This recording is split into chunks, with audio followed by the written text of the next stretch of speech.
Okay, so if I panicked about the Rogue One video, I'm definitely panicking about this one.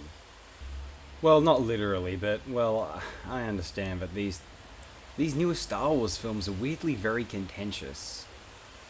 Not that weirdly, but in some ways weirdly.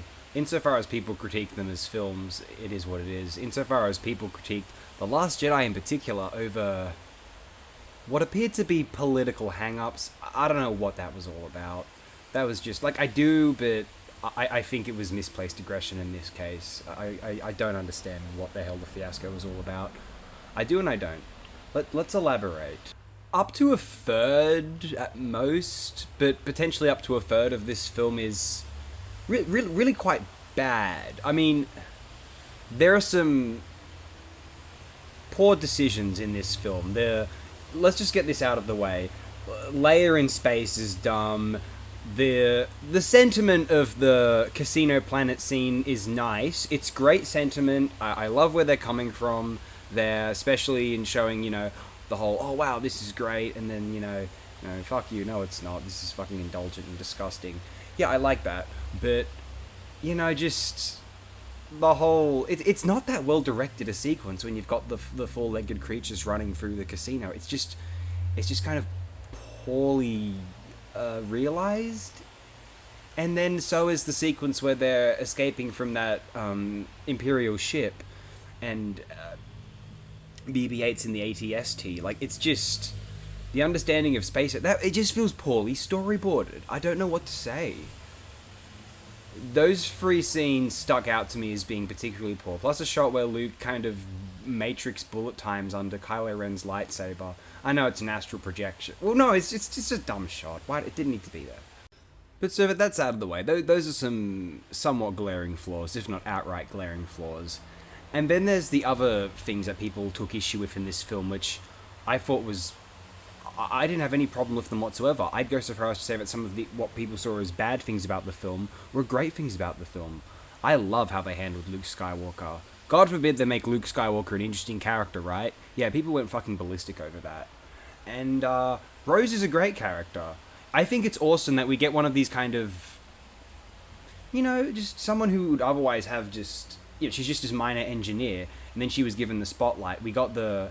Because typically in a Star Wars film, or any of these space operas, we have a core cast of characters that we focus on. This film kind of took someone from to use a Star Trek term, the lower decks, and put them to the forefront, and gave just kind of a regular person in the Star Wars, in the Rebel Alliance, Resistance, excuse me, an opportunity to shine. And I thought that was fantastic, especially the way they took Finn to task. Finn's the most interestingly handled in this one. He actually has a kind of an arc in this one. He had a bit of an arc in The Force Awakens. I'm not that someone who gets that hung up about writing in a film, because it's not a book, it's a movie. If it's glaringly bad, it's glaringly bad. If it's noticeably good, it's noticeably good. But yet what I did notice about... I did like the idea of, Finn's initially kind of this disgusting deserter, and then he decides he's going to redeem himself and sacrifice his life. And then... Here's something that people can have contentious feelings about this film, because they say, why did this character do that? Why did this character do that? Specifically when Rose prevents Finn's sacrificial charge into the battering ram. Here's the thing. You know what it reminded me of? You know when you're watching a Gundam... I'm not a huge Gundam expert. I haven't seen very much of it, but... when you're watching one of these like Tomino or Tomino-inspired Gundam, maybe not all of the Tomino-inspired ones, but certainly 2014's Reconquista, Gundam in Reconquista, it's got a... You know what I'm talking about, look it up. But yeah, that people... Characters do impulsive things all of the time in these sort of stories. I believe that Rian Johnson's probably a huge fan of that sort of thing, and... I like that mode of writing to some extent. I think real people make stupid decisions based on impulse. We can look all throughout history and think, why didn't they do that? Well, we could, but we don't, because we just figure, oh, they were scared and they didn't know what they were doing. And that's kind of what's happening with characters under duress in warlike situations in The Last Jedi. At least when Rose rather than thinking logically and thinking, in the grand scheme of things, if one person dies and we get to destroy the battering ram, that's probably for the better. But Rose instead thinks emotionally and saves Finn's life.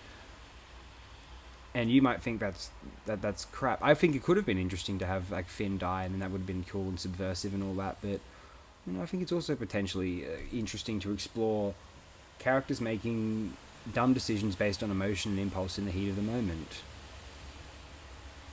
I'm not necessarily trying to mount a defense, but that's just kind of my vague intuition when I watch something like that. When I think, why did they do that? It's pretty obvious to me, if that happened in the real world, excuse that dumb term, I'm like, yeah, I can understand why a person would do that under the duress and stress of the moment. The other thing people seem to have an issue with was Laura Dern's character. I don't know if it was the fact that she had purple hair. If she didn't have purple hair, maybe people wouldn't have had a problem with it. But yeah, people seem to have this whole idea of that whole thing was dumb. Well, no, it wasn't dumb. Well, here's the thing: her plan was dumb. Like that they were trying to evacuate everyone when they should have what? Why didn't they tell Poe Dameron the whole time? Well, yeah, they were grooming him for leadership. They wanted to test Poe Dameron under duress. It was it's something a Jedi Master might do, right? They take the Force seriously as well. Leia certainly does. It only seems like a dumb plan to dumb viewers because the Empire, the First Order, managed to figure out what they were doing because of Benicio del Toro's character's defection, and he told what Finn and Rose had told him, or the data they had on them at least, and then so they started firing on the escape pods, and then Laura Dern was like, "Oh no, this is all for nothing." It wouldn't have been for nothing if, you could argue that, oh well, that was a dumb writing decision to have Finn and Rose cause more trouble than was necessary anyway, and it's almost like when people talk about like a Doctor Who serial, and it's like, wait a minute, did the Doctor coming to this planet cause more trouble than it was worth anyway? Like one of his companions got possessed by remember Kinder in Fifth Doctor? That's something people talk about. Anyway, that's a great serial, by the way. Anyway, we're talking about Doctor Who, we're talking about Star Wars. I suspect that there was a pattern to the screenwriting of The Last Jedi. I think they wanted to make everything seem as bleak as possible, and every time there was a glimmer of hope, they wanted to snatch it away from you. That half in the bag that came out, they was like, oh, they were trying to subvert. Like, a little bit. I think they dumbed it down for the sake of an easier review, I suspect. Well, here's the thing. There's very little moments in this film of, rebels kicking the Empire's ass, First Order's ass. It's mostly most of the action and violence in this film. And I was scouring through this film for screen caps, by the way. So just so we're clear, I was looking at it rather intently. Most of the action in this film is directed against the Resistance, and we kind of wince against it because, we want the Resistance to win. There's barely any satisfying action in this film in that respect. So most of this film is just, it's like, it's taken the Empire approach. And I know a lot of people were upset. There's like, oh, it's just, they said they weren't going to do Empire, but they did the dark middle entry of the trilogy anyway. Yeah, of course they were going to do that. Like, who cares? The Last Jedi screenplay wanted to construct and compose the bleakest possible scenarios for the Resistance, and then manifest a hope that was still there that they pursue, and that as long as there is that hope, the Resistance thrives. You might think that's a bit cornball, but that's what they were going for, and that's why I think the screenplay was structured as it was. When you do so it can potentially be a bit clumsy because they try to construct all these scenarios, and then just so they can kind of fall apart and things can be bleak, not to be subversive, but just so that we can feel that despair and then experience that glimmer of hope potentially. They wanted to, that's the affect they were going for, this screenplay and this executed film were going for. I think it seems intuitive to me anyway. But yes, narratively, there are some issues with this film, but they're not. They're hardly film breaking for me. This is easily the most technically accomplished of the newest Star Wars films. Visually, this is one of the very best Star Wars films ever. Rian Johnson did an outstanding job at the best of times, the only exceptions are being scenes I mentioned earlier, where it's just beautifully executed. Fantastic. Big fan of this film aesthetically. Everything to do with Rey, Luke Skywalker, and Kylo Ren, brilliant. That's one of the best stretches of anything to do with Star Wars of all time. I mean, that's just grand. Come on. This is easily the best film in this trilogy for the character of Rey and for the character of Poe Dameron. Well, on Rey specifically, Daisy Ridley is the most impressive, gives the most impressive performance of these three films. And I think that, I think Rey here was actually trying to find herself and not just the accusation in the first one for Force Awakens was Mary Sue, and the accusation and fact for The Rise of Skywalker, which does suck, by the way. I'm not going to mince words about The Rise of Skywalker. That's just subpar. But yeah, no, in The Rise of Skywalker, she's just bland protagonist. Whereas this film, she's actually vaguely tempted by the dark side to some extent, and yeah, I thought that was interesting. She has selfish interests, not bland good guy protagonist interests. Like she doesn't want to be alone. That's her motivation. Yeah, cool. Relatable and interesting, I think. I'd like to say a few words about director Rian Johnson. His first film, Brick, is fantastic. I think it's one of the best debut screenplays. Holy crap, when I saw Brick was like shit, I wish I'd done that. I saw it when I was in high school, so it naturally really related to me, but Rian Johnson was much older, I think, when Brick was composed. Then there's, who cares about Brothers Bloom, right? Ugh. Looper I saw at the cinema back in 2012 when I was 15 or 16. And it doesn't hold up. It's not that great, is it? It's just a rip-off of cool stuff. But no, not narratively, I don't care that it's a rip-off. It's just aesthetically, it's just bringing nothing new to the table, and it's just whatever. It's had a cool body horror sequence at the start, but yeah. Last Jedi, awesome. Better than Brick? No, I do love Brick. I'll do a video on Brick one day. Awesome film. Maybe not probably talked about somewhere these days. I just don't know where. But yeah, Brick, great stuff. And Rian Johnson was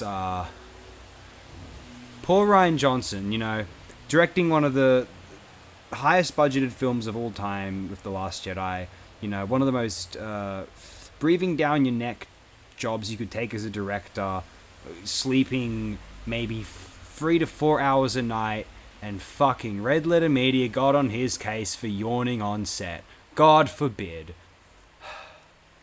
I'm a big fan of that early Plinkett. The Star Trek Next Generation Plinkett is best Plinkett. The prequels, great prequel reviews, especially Attack of the Clones. Attack of the Clones is beyond horrendous. Phantom Menace, I don't mind Phantom Menace aesthetically. I hate Attack of the Clones aesthetically and narratively. I don't like Phantom Menace narratively, but I love it aesthetically. Revenge of the Sith, I really love aesthetically, and narratively I vaguely like it. I somewhat dislike it as well, but I have mixed feelings on the narrative in Revenge of the Sith. Star Trek 09 Plinkett, possibly the best one he ever did. Avatar Plinkett, pretty cool. Titanic, unnecessary, but whatever. And Force Awakens was what it was. And then I was really let down by The Last Jedi. I didn't think that they'd have to resort to just CinemaSins bullshit of, why didn't they do this? We could have done this! It's just really? That's it? I don't know. What was interesting about the prequel criticism was that he pointed out this idea that the prequels are very screenplay heavy, and that's why he attacked the screenplay so hard. The originals are not... The Star Wars original trilogy is not screenplay heavy, so you can't attack them on those terms. So the prequels did set themselves up for that criticism by being so screenplay heavy, but being not well thought out screenplays in the grand scheme of things. I think there's a lot to praise the prequels on aesthetically. I mean, just look at all the money being spent up there, and just look at all the line between live action and animation just being, you know, transparent. It's reaching this kind of level of animated fluidity with live action photography. I know most of it was CGI, but yeah, that affect, that kind of what they wanted with Avatar, that was achieved with Revenge of the Sith. People don't always. I think now people are coming around to it, but it's something I certainly, and I think others took for granted, just because of there's a lot of stupid fucking dialogue and just really jarring narrative soap opera moments in Revenge of the Sith, but in between those, it's kind of interesting, man. But no disrespect to Sto Klasseru or anyone at Red Leather Media. I've watched hours and hours and hours and hours and hours. You've brought so much joy to my life that even when I happen to disagree with something, you know, you just laugh. It's like, why is this person taking us so seriously? And it's like, yeah, why indeed? So yeah, let's move on. I didn't see Knives Out, but it looked like shit. So I'm only going to defend Rian Johnson so much, by the way. I don't want to watch that fucking film. Fuck Knives Out. I'm trying to think if I have anything else to share about The Last Jedi. I guess I would like to reiterate that, yeah, I didn't find The Rise of Skywalker very interesting. Didn't do much for me. Yeah, shame about that. J.J. Abrams came back, clearly didn't really want to. Might have been better than if we had fucking...